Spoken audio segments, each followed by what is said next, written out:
இயேசுவின் நாமத்திலே உங்களை வாழ்த்தி 13வது பாடத்திற்கு வரவேற்கிறேன். இந்த காலாண்டு முழுவதுமாக பிலிப்பியர், கொலோசையர் புத்தகத்தை நாம் படித்து வந்தோம்.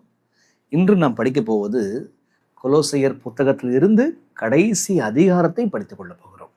கடைசி அதிகாரத்தில் கொலோசையர் 4ஆம் அதிகாரத்தில் வசனம் 7 முதல் 18 தான் இந்த நாளினுடைய ஆராய்ச்சி. ஆக 13வது பாடம் வசனம் 7லிருந்து வசனம் 18 வரைக்குங்க. இந்த 12 வசனங்கள் பவுலார் என்ன பேசுறாரு நல்லா கூர்ந்து நீங்க கவனித்து பார்க்கும் பொழுது ஒரு 10 அவருடைய உடன் ஊழிய ஆட்களுடைய பெயர்களையும் அவருடைய ஊழியங்களையும் அதனுடைய நோக்கங்களையும் எழுதுகிறார். உங்களுக்கு புரியுதுங்களா? கிட்டத்தட்ட 10 உடன் ஊழியர்களுடைய பெயர்கள், அவங்களுடைய குணங்கள், அவங்களுடைய ஊழிய நோக்கங்கள் எல்லாவற்றும் இங்க வருது. ஆக இந்த பாடத்தினுடைய முடிவில் நீங்க பாடம் புரிஞ்சிருக்குன்னு சொன்னா இந்த 10 உடன் ஊழியருடைய பெயர்களை நீங்க சொல்லணும். எதற்காக பவுலார் கூட வச்சிருந்தாரு அந்த நோக்கங்களை சொல்லணும். அங்கும் இங்குமாக அவருடைய குணங்கள் எல்லாம் கொஞ்சம் சொல்லப்பட்டிருக்குங்க. அதுல இருந்து ஒரு சில குணங்களை நீங்க சொன்னீங்கன்னா இந்த பாடம் உங்களுக்கு புரிஞ்சிருச்சு அப்படின்னு சொல்லிட்டு அர்த்தம். சரிங்களா? அதுல இருந்து நம்ம கற்றுக்கொள்ள வேண்டிய பாடம் என்ன அங்கங்கு பார்ப்போங்க. ஜெபம் பண்ணலாமா? அன்புள்ள தகப்பனே, இந்த அருமையான நேரத்திற்காக நன்றி தகப்பனே. இப்பொழுது ஒரு அற்புதமான பாடத்தை நாங்கள் படிக்க வந்திருக்கிறோம்ப்பா. இந்த காலத்திற்கேற்ற ஒரு பாடத்தை படிக்க வந்திருக்கிறோம். கர்த்தர் ஆண்டவரே, உடைய ஆவியானவர் மூலமாக எங்களுடைய எண்ணங்களை தொடுவீராக. நாங்கள் என்ன புரிஞ்சுக்கணும், நாங்கள் எப்படி வாழணும் என்பதை சொல்லித்தாங்க. எந்த நோக்கத்திற்காக கொலோசையர் 4ஆம் அதிகாரம் வசனம் 7 முதல் வசனம் 18 வரை எழுதி தந்தீரோ அந்த நோக்கம் நிறைவேற உதவி செய்யுங்கப்பா. கண்களை திறந்து கொடுங்க ஐயா. இயேசுவின் வழியாய் ஜெபிக்கிறோம் பிதாவே, ஆமேன். 13வது பாடத்தினுடைய தலைப்பு தெரியுமா? தேவனுக்கு சித்தமான சகலவற்றிலும் நிலைநிற்றல். இந்த வார்த்தை எங்க இருக்கு? Standing all in the will of the lord. தேவனுக்கு சித்தமான எல்லாவற்றிலும் நிலைத்திருத்தல். இந்த வார்த்தை எங்க இருக்குது? எங்க தெரியுங்களா இருக்குது? வசனம் 12ல இருக்குதுங்க. இது யாருடைய பிரேயர்? நான் அப்படியே கொஞ்சம் படிச்சுட்டு வரும்போது இந்த வார்த்தை இருக்கு பாருங்க, தேவனுக்கு சித்தமான எல்லாவற்றிலும் நிலைத்திருத்தல். பவுல் தான் எழுதியிருக்கிறாராக்கும்னு நினைச்சிட்டேன் நான். கொஞ்சம் அப்படியா அப்படின்னு கொஞ்சம் உள்ள போய் பார்க்கும்போது தான் தெரிஞ்சிச்சு, அது பவுலுடைய ஜெபம் அல்ல, அது இன்னொரு உடன் ஊழியருடைய ஜெபம். என்னடா அது பவுல் மாதிரி யோசிக்கிறாங்களே, ஆச்சரியமா இருந்துச்சுங்க.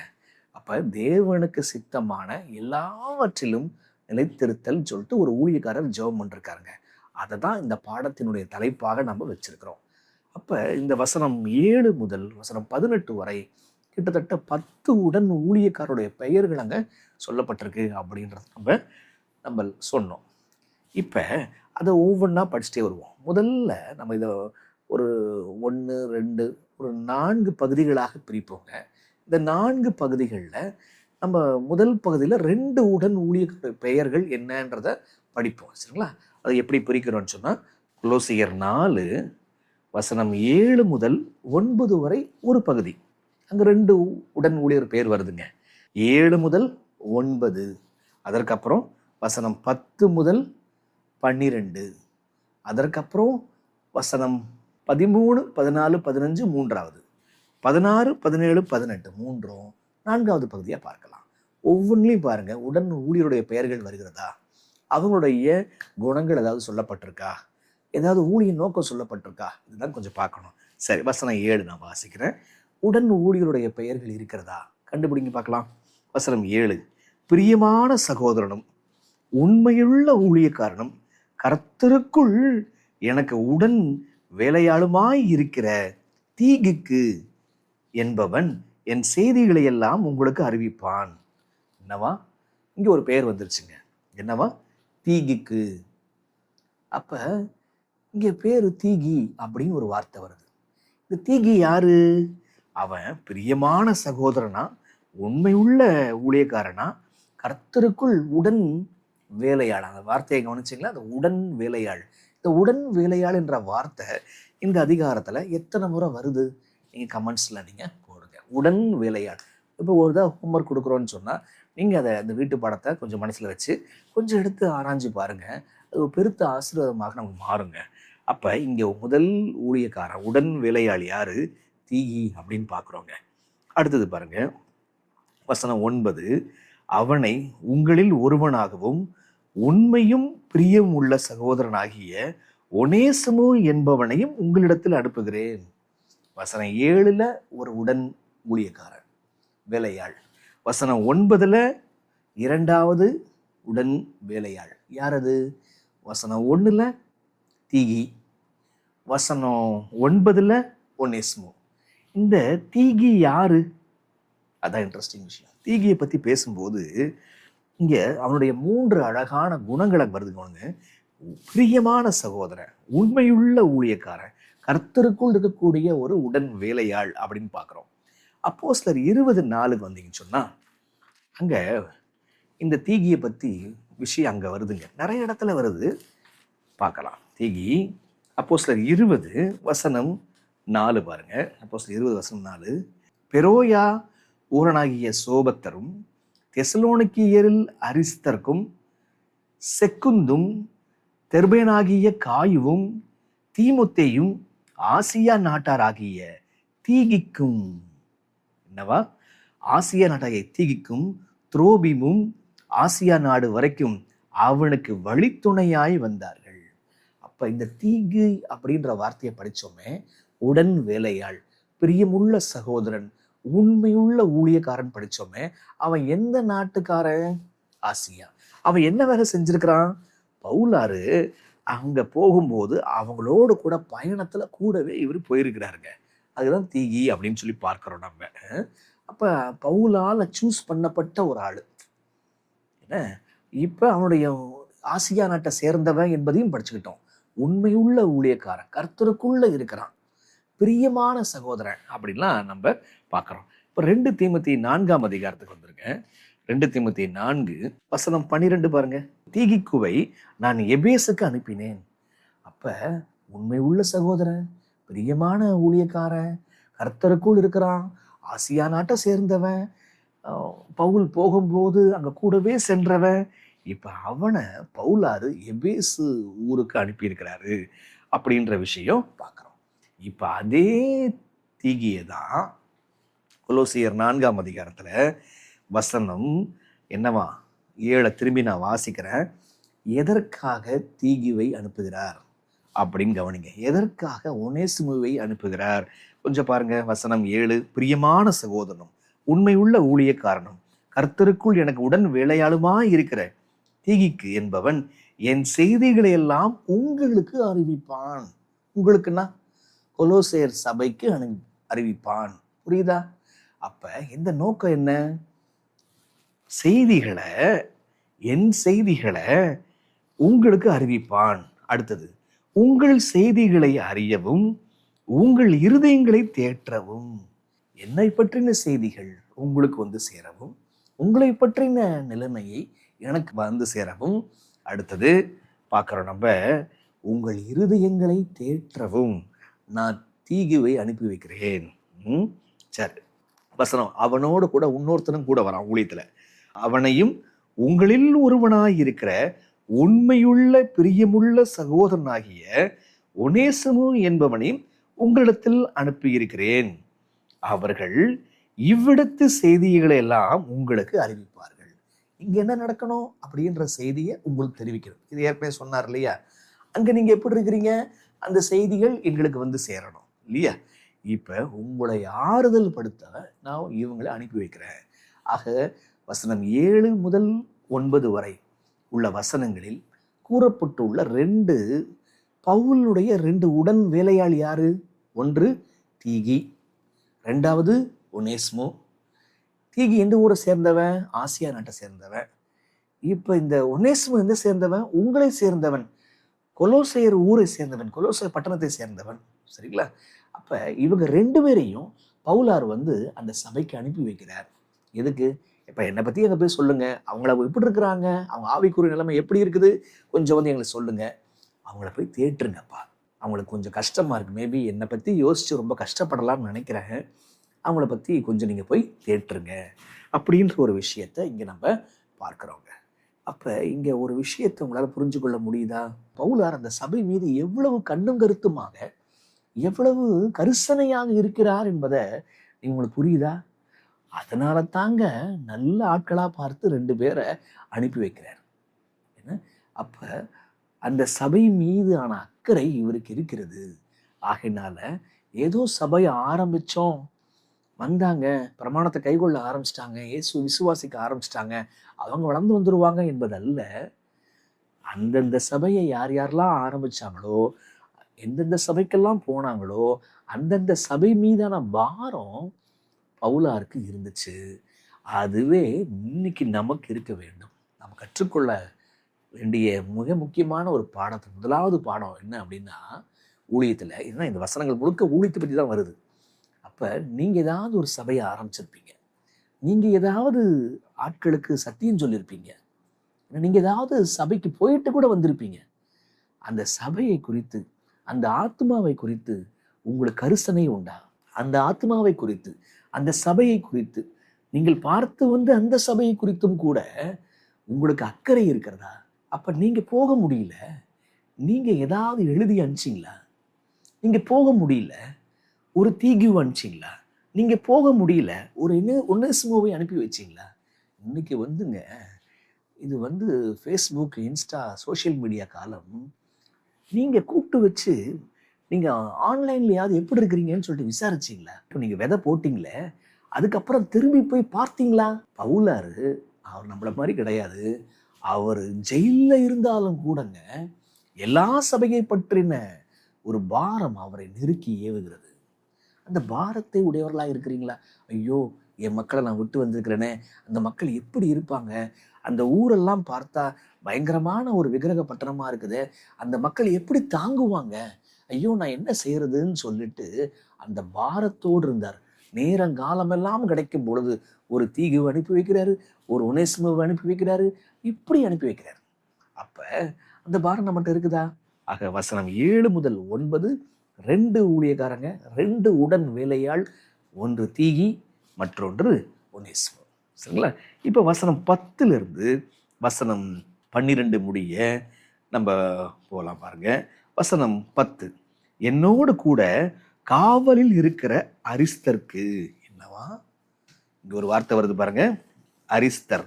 எத்தனை பேர் வருதுன்னு பாருங்க. ஏற்கனவே 2ன்னு படிச்சிட்டோம். இப்ப 3வது, என்னோடு கூட காவலில் இருக்கிற அரிஸ்தர்க்கு உங்களுக்கு வாழ்த்து சொல்லுகிறான். பர்னபா இனத்தானாகிய மார்க்குவும் வாழ்த்து சொல்லுகிறான். அரிஸ்தர் 3, மார்க்கு 4. இவனை குறித்து கட்டளை பெற்றீர்களே, வாழ்த்தில் சொல்லுகிறான், இவனை குறித்து கட்டளை பெற்றீர்களே, இவன் உங்களிடத்தில் வந்தால் இவனை அங்கீகரித்துக் கொள்ளுங்கள். மார்க்கு உங்கள்கிட்ட வந்து அனுப்பினா நீங்க அவனை வந்து அக்செப்ட் பண்ணிக்கோங்க, அங்கீகரித்துக் கொள்ளுங்கள்.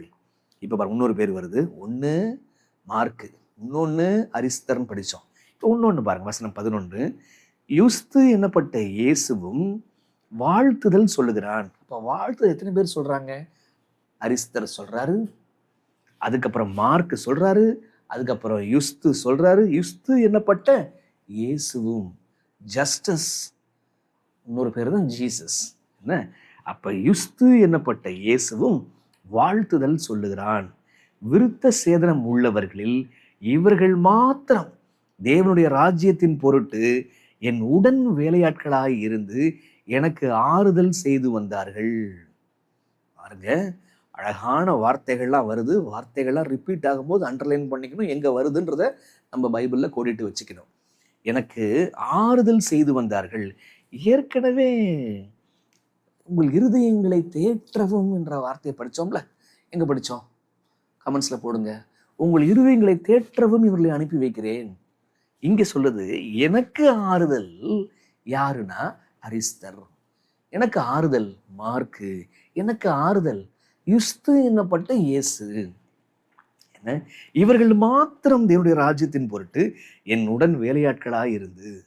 யார் மத்தியில? விருத்த சேதனவர்களில் இவர்கள் மாத்திரம் ராஜ்யத்தின் உடன் வேலையாட்களாக எனக்கு ஆறுதல் செய்யறாங்கப்பா. அப்ப 3வது அரிஸ்தர், 4வது பெயர் மார்க்கு, 5வது பெயர் யுஸ்து. சரிங்களா?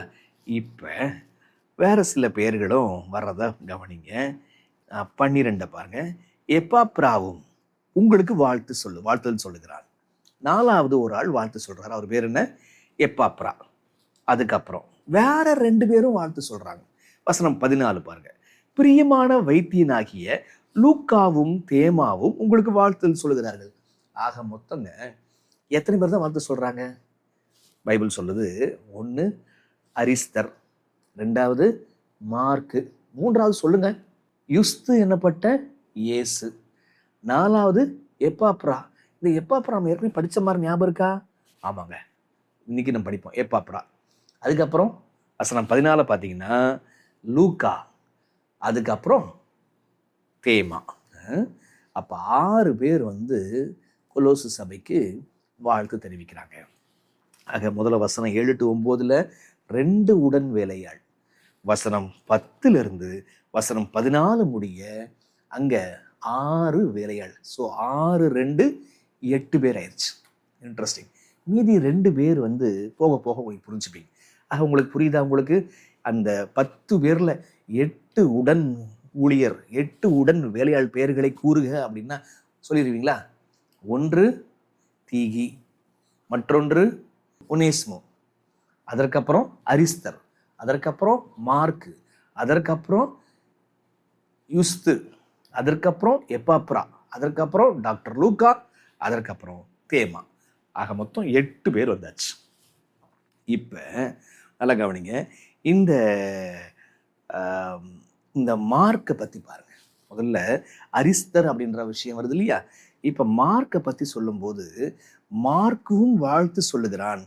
இவனை குறித்து கட்டளை பெற்றீர்களே, இவனை உங்களிடத்தில் வந்தால் இவனை அங்கீகரித்துக் கொள்ளுங்கள்.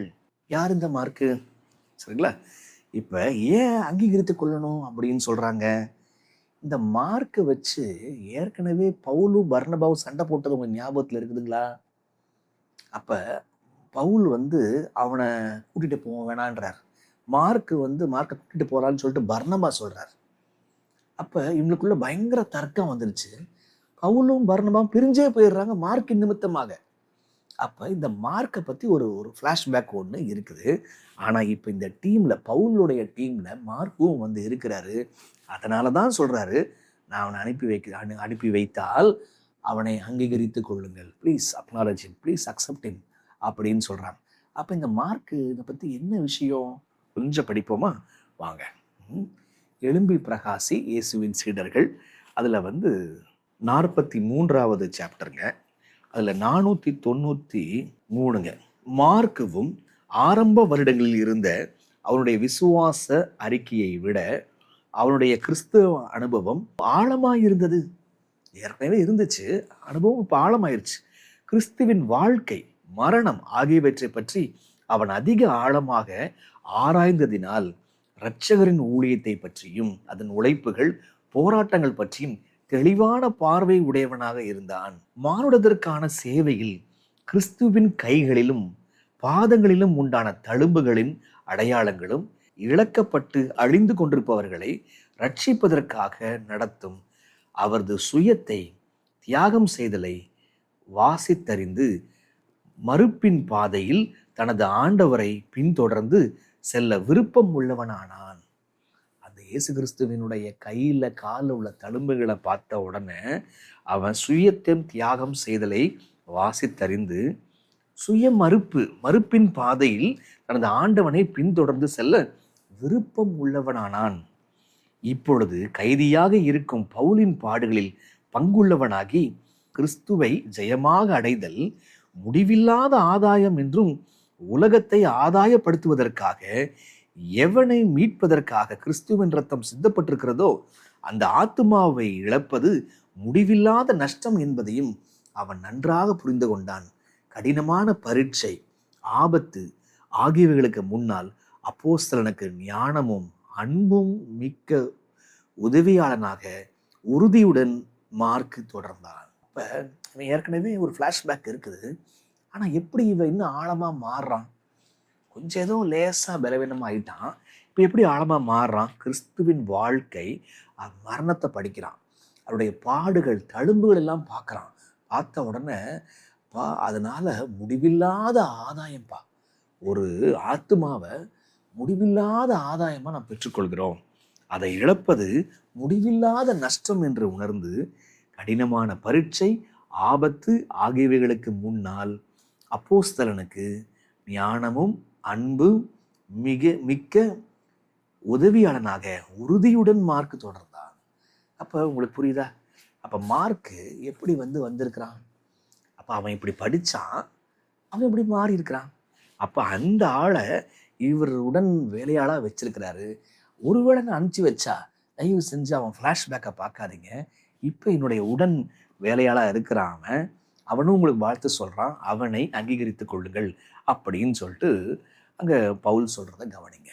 இப்போ இந்த ஒன்று அரிஸ்தர், ரெண்டாவது மார்க்கு, மூணாவது யுஸ்து, இவங்கெல்லாம் விருத்த சேதனம் உள்ளவர்கள் மத்தியில் இருந்து பவுலாருடைய டீமில் ஜாயின் பண்ணவங்க. அப்படின்னா இவங்க 3 பேரும் யூதர்களுங்க, வேற ஒன்றும் கிடையாது. யுஸ்து, மார்க்கு, அதற்கப்புறம் அரிஸ்தர், இவங்கெல்லாம் பவுல் டீமில் யூதர்கள்லேருந்து வந்த கூட்டம். அவங்கெல்லாம் உடன் ஊழியர்களாக இருக்கிறாங்க. இப்போ அடுத்தது பாருங்க, அந்த எப்பாப்ரா, லூக்கா, அடுத்தது இந்த தேமா, இவங்கெல்லாம் யூதர்கள் அல்ல, புறஜாதிகள். இப்போ இந்த எப்பாப்ராவை பற்றி விஷயம் பாருங்க, வசனம் 12, எப்பாப்ராவும் உங்களுக்கு வாழ்த்துதல் சொல்லுகிறான், உங்களை சேர்ந்தவனும். கவனிச்சிங்களா? உங்களை சேர்ந்தவனும், கொலோசியர் ஊரை சேர்ந்தவன் எப்பாப்ரா, உங்களை சேர்ந்தவனும் கிறிஸ்துவின் ஊழியக்காரனாகிய இவன் நீங்கள் தேவனுக்கு சித்தமான எல்லாவற்றிலும் தெரிந்தவர்களாயும் பூர்ண நிச்சயமுள்ளவர்களாயும் நிலைநிற்க வேண்டும் என்று தன் ஜெபங்களில் உங்களுக்காக எப்பொழுதும் போராடுகிறான். அப்ப தலைப்பு வாசிங்களே, தேவனுடைய சித்தம் எல்லாவற்றிலும் நிலைநிற்றல். அதை ஒரு உடன் ஊழியக்காரர் ஜெபித்தாருன்னு சொன்னனே, பவுலாருடைய ஜெபம் அல்ல, அது ஒரு உடன் ஊழியக்காரருடைய ஜெபம். யார் அது? இங்கதான் வாசிக்கிற வசனம் 12ல் எப்பாப்ரா. எப்பாப்ரா அவன் ஒரு ஜெபம் பண்றான், ஜெபத்துல போராடுறாங்க. அந்த போராட்டத்துல பார்த்தீங்கன்னு சொன்னா சொல்லுது, நீங்கள் தேவனுக்கு சித்தமானவர்கள் எல்லாவற்றிலும் தேறினவர்களும் பூரண நிச்சயம் உள்ளவர்களாயும் நிலைநிற்க வேண்டும். அப்ப தேவனுடைய சித்தத்துல கொலோசியர் சபையானது தேறின சபையாக, நிலைநிற்க வேண்டிய சபையாக அவன் விரும்பினாங்க. அப்ப கொலோசியர் சபை, பைபிள் சொல்லுது, தேவனுக்கு சித்தமானவர்கள் எல்லாவற்றிலும் தெரிந்தவர்கள், நிச்சயம் உள்ளவர்கள், நிலைநிற்க வேண்டும் என்று அவன் போராடுறாங்க. அப்ப தேவனுடைய சித்தம் ஒன்றில் மட்டும் இல்லைங்க, எல்லாவற்றிலும். அப்ப அந்த எல்லாவற்றிலும் என்ற வார்த்தையை கொஞ்சம் அண்டர்லைன் பண்ணுங்க. அதுக்கப்புறம் என்ன செய்யணுமா? தேவனுடைய சித்தம் எல்லாவற்றிலும் இருக்க வேண்டும். சரிங்களா? இப்ப எப்படி இருக்கணும்? பூரண நிச்சயம் உள்ளவர்களாய் இருக்க வேண்டும். அப்ப தேவனுடைய சித்தம் என்பது என்ன? நிலைத்திருத்தல் என்கிற வார்த்தையினுடைய பொருள் என்ன? தேவனுடைய சித்தம் நீங்கள் பரிசுத்தம் உள்ளவர்கள் ஆக வேண்டும் என்பதே தேவனுடைய சித்தமாய் இருக்கிறது. இப்ப பைபிள் சொல்லுது, எல்லா தேவனுடைய சித்தத்திலும் நீங்க நிலைச்சு நிற்கணும்ப்பா. அப்படின்னா ஒரு ஆஸ்பெக்ட் ஆஃப் லைஃப்ல மட்டும் கிடையாது. சரிங்களா? நம்ம எப்படி ஜெபம் பண்ணணும், எத்தனை மணிக்கு ஜெபம் பண்ணணும், அது இல்லை தேவனுடைய சித்தம் என்ன. எப்படி பைபிளை ஆராயணும், அதுல தேவனுடைய சித்தம் என்ன.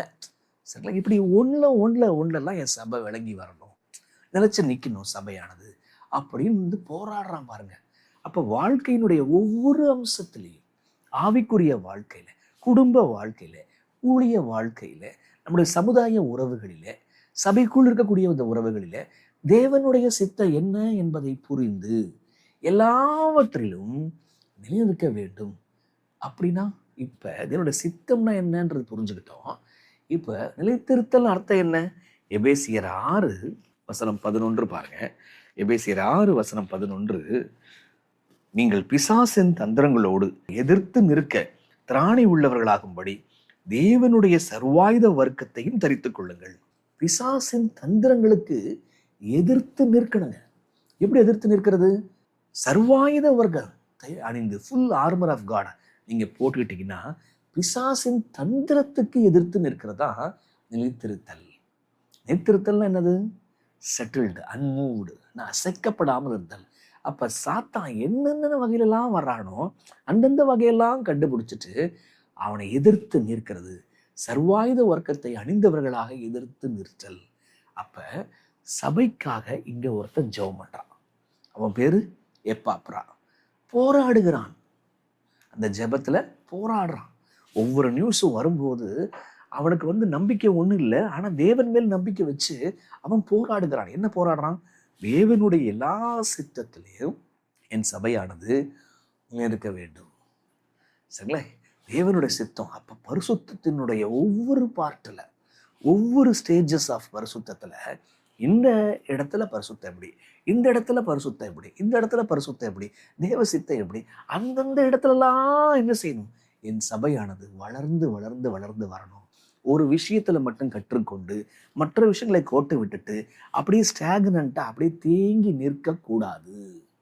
எல்லா விஷயத்திலும் தேவனுடைய சபையானது, கொலோசேயர் சபையானது அது நிலைநிற்க வேண்டும். பிசாசின் தந்திரங்களை எதிர்த்து தேவனுடைய எல்லா சித்தத்திற்கும் நிலைநிற்க வேண்டும். அப்ப சபை பிசாசின் தந்திரங்களை எதிர்த்து நிற்க வேண்டும். சித்தத்துல வளரணும். வளர்றது மட்டுமல்ல, நிலைச்சு நிற்கணும். இப்படி ஒருத்தன் ஜெபம் பண்ணிருக்கிறாங்க. அப்படி ஜெபம் பண்றீங்களா? முதல்ல அந்த நீங்கள் ஞானம் முழுக்க கொடுத்த ஆத்துமாக்கள் மீது கரிசனை இருக்குதா அப்படின்றத நம்ம பார்த்தோம். இப்ப என்ன கேள்வி வருதுன்னா, எப்பாப்ரான்ற ஒருத்தன் இப்படி ஜெபத்துல போராடுறான். கேள்வி கேட்கணும்னு தோணுது. நீங்கள் கொண்டு வந்த ஆத்மாவுக்காக கடைசியாக எப்பொழுது ஜெபத்தில் போராடி இருக்கிறீர்கள்? அதுவும் தேவனுடைய எல்லா சித்தத்திலும் அவங்க நிறுத்து நிற்கணும் அப்படின்னு சொல்லிட்டு போராடி ஜெபித்தது உண்டா? எப்பாப்ரான்னு ஒருத்தங்க, அவன் விருத்த சேதனம் உள்ளவங்க, அவன் அதாவது யூதங்க, அவன் அந்த கொலோசேயர் பட்டணமானது அது தேவனுடைய சித்தம், எல்லா சித்தத்திலும் பூரண நிச்சயத்தோடு நிற்கணும்னு சொல்லிட்டு போராடுறாங்க. உங்களுக்கு புரியுதா? அப்ப முதல் 2 ஊழியக்காரங்களை பார்த்துட்டோம். ஒன்று தீகி, ஒனேசிமு. அதுக்கப்புறம் ஒரு 6 ஊழியக்காரங்க. யாரு? அரிஸ்தர், மார்க்கு, யுஸ்து. அதுக்கப்புறம் ஒரு 3 ஊழியக்காரங்க. யாரு? அதான் எப்பாப்ரா, அதுக்கப்புறம் தேமா, அதுக்கப்புறம் லூக்கா. இப்ப நம்ம அடுத்த பகுதி போலாங்க. இந்த அடுத்த பகுதி என்னன்னா வசனம் 14. நம்ம 10 ஊழியக்காரில் 8 ஊழியக்காரர் பார்த்தாச்சு. இப்போ வசனம் 14 3வது பகுதிக்கு போலாம். நம்ம பிரியமான வைத்தியனாகிய லூக்காவும் தேமாவும் உங்களுக்கு வாழ்த்துதல் சொல்லுகிறார்கள். இந்த லூக்காவும் தேமாவும் அப்படின்னா இதெல்லாம் எந்த கேட்டகரியில் வருது? விருது சேதனம் உள்ளவர்களா, யூதர்களா நான் கேட்குறேன். இல்லை, எப்பாப்ரா விருது சேதனம் பெறலைங்க. அவன் யூதன் கிடையாது. அவன் கொலோசேயர் சபையை சேர்ந்தவன். இப்போ இப்படி கவனிச்சுக்கோங்க. இப்போ இந்த எப்பாப்ரா இன்னொரு விஷயம் இருக்குங்க. இவன் உங்களுக்காகவும் லவோதிக்கேயருக்காகவும் எரோபோலியருக்காகவும் மிகுந்த ஜாக்கிரதை உள்ளவனாய் இருக்கிறான் என்பதற்கு நான் சாட்சியாக இருக்கிறேன். பாருங்க, அந்த 10 ஊழியக்காரனுடைய குணங்கள் ஜொலிக்க ஆரம்பிக்கிறத பாருங்க. தீகி எப்படிப்பட்டவன் அப்படின்றத நம்ம படித்தோம். நம்ம தீகி அவன் உண்மை உள்ளவன் அப்படின்ற ஒரு அழகான கர்த்தருக்காக்குள்ள இருக்கக்கூடிய ஒரு ஊழியக்காரன் அப்படின்னு படித்தோம். இந்த அரிஸ்தர் பவுலோட கூட காவல் இருக்கிறவன். 2 பேரும் சேர்ந்து ஊழியத்துக்கு போயிருப்பாங்க, 2 பேரும் ஜெயிலுக்கு போயிட்டாங்க. இப்போ மார்க்கு கொஞ்சம் பலவீனமானவன் திரும்பவும் டீம்ல ஜாயின் பண்ணிட்டான். இந்த எப்பாப்ரா ஜெபம் எப்படி?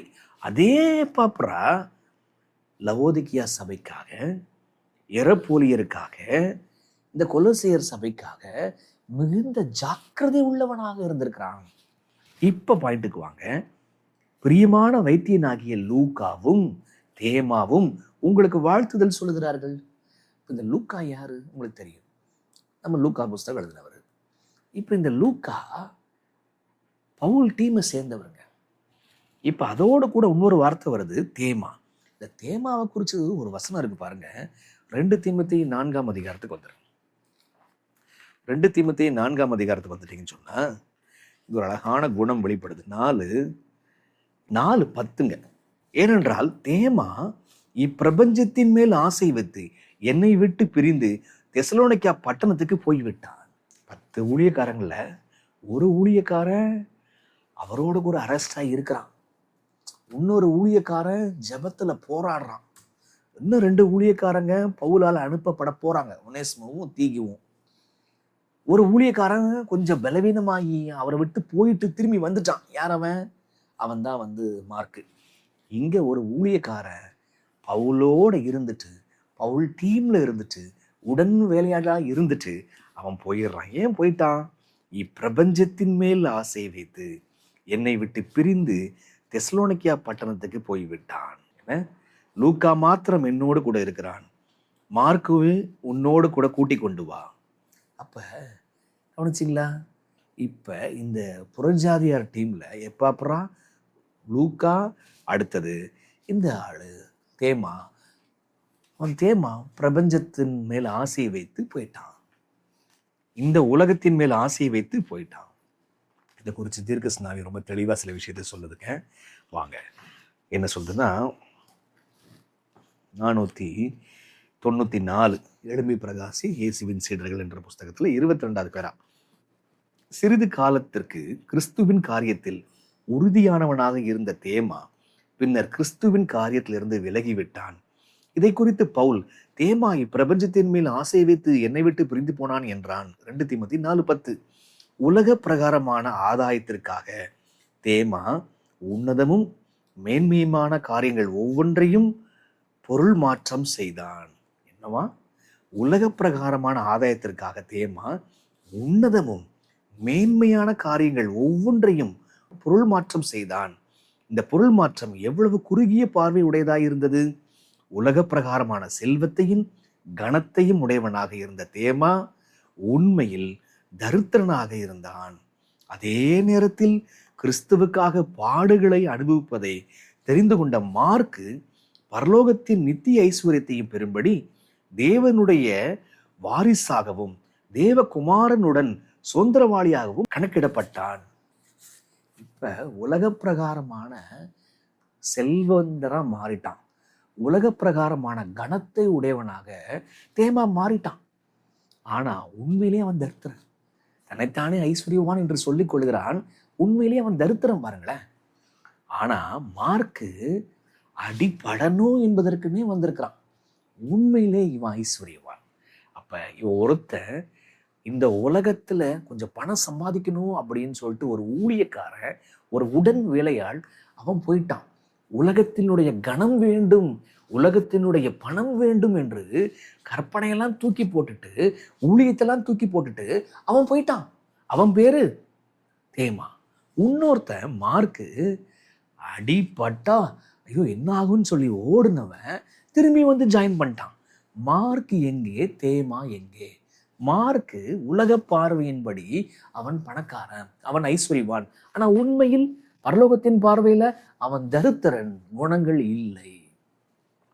ஆனா இந்த மார்க்கு உலக பிரகாரமா பார்க்கும் பொழுது அவன் தரித்திரன், ஆனால் உண்மையிலே அவன் ஐஸ்வர்யவான். இப்பங்க பைபிள்ல எந்த சபை தன்னை ஐஸ்வர்யவான் என்று சொல்லிக் கொள்கிற சபை? கமெண்ட்ஸ்ல எழுதுங்க. கடைசி காலத்துல ஏதோ ஒரு சபை நான் ஐஸ்வர்யவான் என்றும் திரவிய சம்பந்தன் என்றும் சொல்லிக் கொள்கிறபடியால் எங்கேயோ வருது. அது எந்த சபை? என்ன கடைசி கால வாழ்கின்ற நம்மை குறித்து தான் ஆண்டவங்க சொல்றாரு. நம்ம அப்ப தேமாமார் இருக்கிறோமா, மார்க்குமார் இருக்கிறோமா? இதை ஒப்பிட்டு பார்க்கும் பொழுது நாம் உலகத்திற்காக, இப்பிரபஞ்சத்தின் வேஷத்திற்காக, மாயைக்காக, உலகத்தினுடைய கணத்திற்காக சத்தியத்தை அடமானம் வைக்கிறோம். புரியுதா? அப்ப நாம் இந்த மார்க்கை போல் அல்ல, தேமாவை போல வாழுகிறோம். நீங்க ஒரு கணத்திற்காக கவலைப்பட்டது உண்டா? என்ன கனப்படுத்தலையே அப்படின்னு சொல்லி கவலைப்பட்டது உண்டா? மார்க்கு மாறி நீங்க அடிபட்டாலும் பரவாயில்ல, இந்த இடத்துல போய் சத்தியம் சொல்லியே ஆகணும் அப்படின்னு சொல்லிட்டு பாரமுள்ள பிள்ளைகளாக நீங்க இருக்கிறீங்களா? யோசிச்சு பாருங்க. பயப்படுறீங்களா? அல்லது கனம் வேணும்னு ஆசைப்படுறீங்களா? அல்லது அந்த தீர்க்கதரிசிக்கிட்ட இருந்தான் பாருங்க ஒரு ஊழியக்காரன், அவர் வாங்க மாட்டார் பணம், நான் வாங்குவேன் அப்படின்னு சொன்னான் பாருங்க, அந்த ஊழியக்காரன் போல இருக்கிறீங்களா? யூதாசு பணத்துக்காக இயேசுவை விற்று போட்டான்னு பாருங்க, அந்த ஊழியக்காரன் போல இருக்கிறீங்களா? அல்லது இந்த தேமா மாதிரி இருக்கிறீங்களா?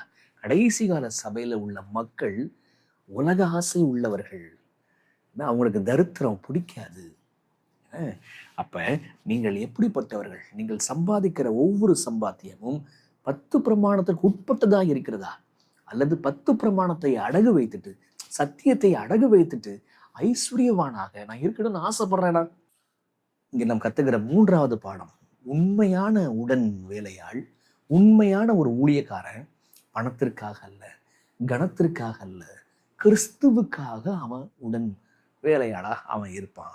ஏற்கனவே பார்த்தோம், உண்மையான ஊழியக்காரர் பவுலை போல சபை மீது, கொண்டு வந்த ஆத்மா மீது கரிசனை உள்ளவனாக இருப்பான்னு பார்த்தோம். 2வது, எப்பாப்ரா போல ஆத்மாக்களுக்காக ஜெபத்துல சித்தத்துல வளரணுமே, நிக்கணுமே என்று சொல்லி போராடுகிறவனாக இருப்பான்னு சொல்லி பார்த்தோம். இப்ப தேமா மாதிரி இருக்க மாட்டான், அவன் மார்க்கு மாதிரி இருக்கிறான் அப்படின்ற பாடத்தை நம்ம புரிஞ்சுக்கிறோங்க. இப்ப வாங்க மீத சொச்ச பகுதியை வாசி முடிக்கலாம். நம்ம வசனம் 15, 16, 17 பாருங்க. லவோதிக்கியாவில் இருக்கிற சகோதரையும் நிம்பாவையும் அவன் வீட்டில் கூடுகிற சபையும் வாழ்த்துக்கள். இது என்னது பேரு? எத்தனாவது? நிம்பா அப்படின்ற ஒருத்தர் வீட்டுல சபை நடக்குது. 9ன்னு வச்சுக்கோங்க. 10வது ரொம்ப இன்ட்ரெஸ்டிங்கான ஆளுங்க, பார்ப்போம் நம்ம. வசனம் 16, இந்த நிருபம் உங்களிடத்தில் வாசிக்கப்பட்ட பின்பு இது லவோதிக்கியா சபையிலும் வாசிக்கப்படும்படி செய்யுங்கள். லவோதிக்கியாவில் இருந்து வரும் நிருபத்தை நீங்களும் வாசிங்க. கொலோசையர் பட்டணத்துக்காக, கொலோசையர் சபைக்காக ஒரு நிருபத்தை நான் எழுதி அனுப்புறேன், இதை நீங்க வாசிங்க. வாசிச்சுட்டு லவோதிக்கியா சபை கொடுங்க. லவோதிக்கியா சபையில ஒரு நிருபம் இருக்குது, அந்த நிருபத்தை உங்களுக்கு அனுப்பி வைக்கிறேன். ஏன்? 2 சபையிலையும் ஒரே பிரச்சனை, பிரிவினை, சண்டைகள், அன்பு இல்லை. அதுதாங்க விஷயம். அப்ப நீங்க வாசிச்சதை அவங்களுக்கு கொடுங்க, அவங்க வாசிச்சதை உங்களுக்கு கொடுங்க. அப்ப லவோதிக்கியா சபைக்கு ஒரு நிருபம் ஒண்ணு இருக்குதுன்ற விஷயத்தை புரிஞ்சுக்க முடியுதுங்க. வசனம் 17 பாருங்க. அர்கிப்பை கண்டு, கவனிங்க, நீ கர்த்தரிடத்தில் பெற்ற ஊழியத்தை நிறைவேற்றும்படி கவனமாய் இருப்பாயாக என்று சொல்லுங்கள். என்னவா? ஆண்டவர் உங்களுக்கென்று ஒரு ஊழியத்தை கொடுத்திருக்கிறாரா? அதை நிறைவேற்றி கொண்டிருக்கிறீர்களா? அதன் மீது நீங்கள் கவனமா இருக்கிறீங்களா? ஜாக்கிரதையா இருந்து அந்த ஊழியத்தை நிறைவேற்றுறீங்களா? நீங்க யோசிக்கணுங்க. ஆக பாருங்க, 10 உடன் ஆட்கள். 1 தீகி, 2வது ஒனேசிமு, 3வது அரிஸ்தர், 4வது மார்க்கு, 5வது யுஸ்து எனப்பட்ட இயேசு, அடுத்தது எப்பாப்ரா, லூக்கா, தேமா, அப்புறம் நிம்பா, அடுத்தது அர்கிப்பு. சரிங்களா? இப்ப 10 வேலையாட்கள். இதில் நம்ம கற்றுக்கொள்கிற பாடம் என்ன? சில பாடத்தை கத்துக்கிறோம். பவுலாறு தனிமையா ஒரு ஊழிய செயல உடன் வேலையாட்களை இணைத்து செய்கின்றார். அவருடைய ஊழிய பேட்டர்ன் புரியுதா? அவருடைய ஊழிய பேட்டர்ன் என்ன அப்படின்னா, தனிமையாய் செய்யல, அவர் கூட ஆட்களை வச்சிருந்து அவங்களுக்கு ட்ரைனிங் கொடுத்து அப்படி செய்கிறார். அப்ப நீங்க தனிமையா செய்றீங்களா, அல்லது நீங்க ஒரு சீனியரோட ஒரு ஜூனியர், ஒரு ஜூனியரை வழிகாட்டுகின்ற ஒரு சீனியர், இப்படி சேர்ந்து இருக்கிறீங்களா? பவுல் பேட்டர்ன் ஆஃப் மினிஸ்ட்ரி உங்களுக்கு புரியுதா? 2வது, அவர் டீம்ல ஏற்கனவே உலகத்துக்கு போனவன், பயந்து போனவனையும் மறு வாய்ப்பு கொடுத்து சேர்த்தார். அதான் மார்க்கு. அவர்கிட்ட இருந்த ஆளுங்க கூடங்க, தேமா மாதிரி ஆளுங்க உலகத்தை பற்றி போயிட்டாங்க. ஐயோ, இவங்க நல்ல ஊழியக்காராச்சே, எப்படி போனாங்க இவங்க? இயேசு கிறிஸ்துட்ட யூதாஸ் இல்லையா? பிதாட்ட லூசிஃபர் இல்லையா? அதே மாதிரி பவுல்ட்ட ஒரு தேமா போறாப்புல, ஒரு மார்க்கு உள்ள வராப்புல. ஆக ஒரு நல்ல ஊழியத்துல மார்க்கவும் இருப்பாங்க, தேமாவும் இருப்பாங்க. ஒரு சீனியர், ஒரு ஜூனியர், இப்படி என்ன செய்யறாங்க இருக்கிறத கவனிங்க. ஒரு ஊழியம் என்பது இப்படிதாங்க இருக்கணும். நமக்கு சில சத்தியம் படிச்சுட்டோம் அப்படின்னு தனிமரமா இருப்பதல்ல. அன்னைக்கு எப்படி ஊழியம் செஞ்சுக்கிறாங்க பார்த்தீங்களா? அப்ப ஒரு சீனியரோட ஒரு ஜூனியர் இருந்து அப்படியே அழகா ஊழியம் போகுதுங்க. அந்த டீம்ல மார்க்கு மனம் திரும்பி வரும் பொழுது ஏற்றுக்கொள்கிறார். தேமா போகும் பொழுது அவன் பிரபஞ்சத்துட்டு போயிட்டான், விட்டுருங்க அப்படின்றதையும் பார்க்கிறோம் நம்ம. இப்ப இந்த எப்பாப்ராவுடைய ஜெபத்தை கவனிங்க. உடன் ஊழியக்காரங்க எப்படி இருக்கிறாங்க? இல்ல, உடன் ஊழியக்காரங்க ஒருத்தன் ஜெயிலையே இருக்கிறான், ஒருத்தன் பவுல் மாதிரியே ஜெபிக்கிறான். அதான் இந்த நாளுடைய பாடம். அப்ப அந்த உடன் ஊழியக்காரர்கள் எப்படி மாறுறாங்க? அதை பற்றின கரிசனை உங்களுக்கு இருக்குதா? சரி, பவுலாரு அவர் சபையோட ஒரு தொடர்புள்ளவராக அவர் இருக்கிறாருங்க. அந்த மாதிரி நீங்க சபையோடு, மக்களோடு தொடர்போடு இருக்கிறீங்களா? ஏதோ சத்தியம் சொன்னோம், ஆண்டவன் பார்த்துப்பான் அப்படின்னு நிற்கிறீங்களா? அப்படி கிடையாதுங்க. ஸோ தேவனுடைய சகல சித்தத்திலும் நாம் கொண்டு வந்த ஆத்துமாக்கள் நிற்க வேண்டும் என்று ஜெபத்தில் நம்ம போராடணும். போராடலாமா? வாங்க. அன்புள்ள தகப்பனே, அருமையான 13 பாடங்களுக்காக நன்றி சுவாமி. இந்த வாரத்தில் நாங்கள் படித்த பாடம் எங்கள் ஊழியத்தில் மாற்றம் வரட்டும்பா. தனிமரமாய் அல்ல, நாங்கள் சேர்ந்து நாங்கள் ஊழியங்களை செய்ய அனுபவசாலிகள், அனுபவம் இல்லாதவர்களுக்கு அனுபவத்தை கொடுக்க கர்த்தர் கிருபை செய்வீராக. இப்பாப்பரா போல நாங்கள் ஜெபத்தில் போராட உதவி செய்யுங்கப்பா. மார்க்கவை போல பலவீனர்களை நாங்கள் சேர்த்துக்கொள்ள உதவி செய்யுங்க சுவாமி. ஆண்டவரே, இந்த தேமாவை போல எப்படி உலகத்தை மேல் பிரியம் வைத்து போனானோ அப்படி உலகத்துக்காக, உலகத்தின் கணத்துக்காக நாங்கள் போய்விடாதபடி எப்பொழுதும் கிறிஸ்துவோடு கூட, எங்களுடைய ஊழியங்களோடு கூட, ஊழியர்களோடு கூட இணைந்திருக்க உதவி செய்யுங்கப்பா. இந்த ஜெபத்தை நீங்கள் கேட்டதற்காக நன்றி. ஊழியங்களை செய்ய எடுத்து பயன்படுத்துங்க. இயேசுவின் வழியாய் ஜெபிக்கிறோம் பிதாவே. ஆமென்.